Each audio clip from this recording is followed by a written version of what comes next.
اور ایک عمل اور بھی ہے، کسی بزرگ نے اس عاجز کو اس کی اجازت دی تھی، اور آج آپ لوگوں کو اس کی اجازت دے دیتے ہیں، اس عمل کی فائدہ اٹھائیں، اللہ کی مخلوق کو فائدہ ہوگا، ہم کون سا دم درود والے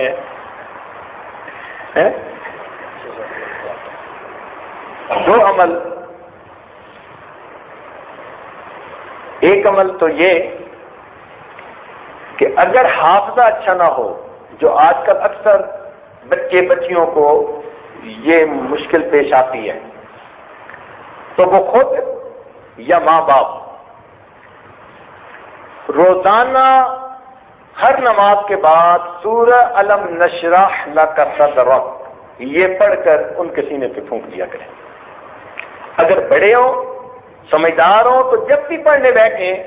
پیپر دینے بیٹھیں، پڑھنے بیٹھیں، لیکچر سننے بیٹھیں، استاد کا درس سننے بیٹھیں، تو یہ سورت پڑھ کے سینے پہ پھونک دیں۔ جو آدمی اس کو اپنا معمول بنا لے گا، اللہ تعالیٰ اس کے حافظے کو کبھی فرما دے گا۔ اس عاجز نے اس عمل کو ہزاروں دوستوں پر آزمایا، ہزاروں دوستوں پر آزمایا۔ لوگوں نے یہاں تک بتایا کہ ایک آدمی 1 سال میٹرک میں فیل ہو گیا، پھر اس نے یہ عمل کسی محفل میں سنا اور اس نے باقاعدہ کرنا شروع کر دیا، اگلے سال پورے اسکول میں فرسٹ آ گیا۔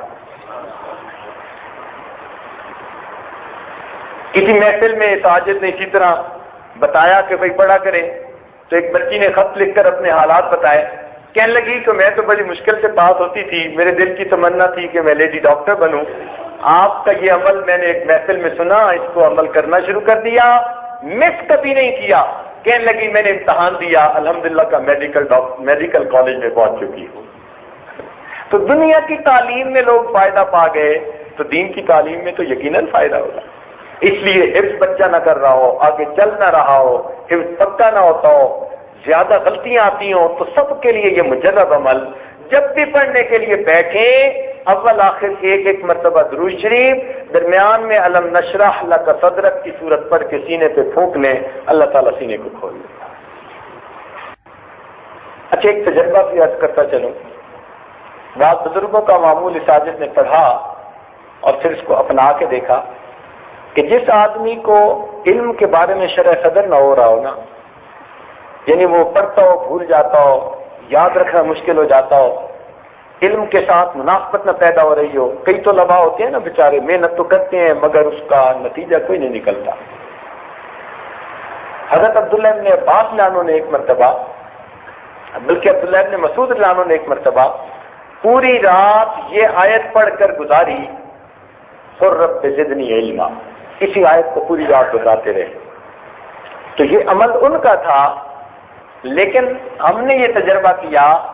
کہ اگر طالب علم کبھی رات کو تہجد پڑھے اور اس سے آگے پیچھے کی چند آیتیں آتی ہوں کہ مسنون کی رات ہو سکے نماز کے اندر، اور پھر اس آیت کو بار بار پڑھتا رہے جتنا طبیعت چاہے، تعداد کا تعین نہیں، جتنا طبیعت چاہے،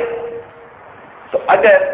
وہ اس طرح چند دن تہجد میں اس آیت کا بار بار ورد کرے گا، اللہ اس کی برکت سے اس کو شرح صدر عطا فرما دے، علم کے لیے سینہ کھل جائے۔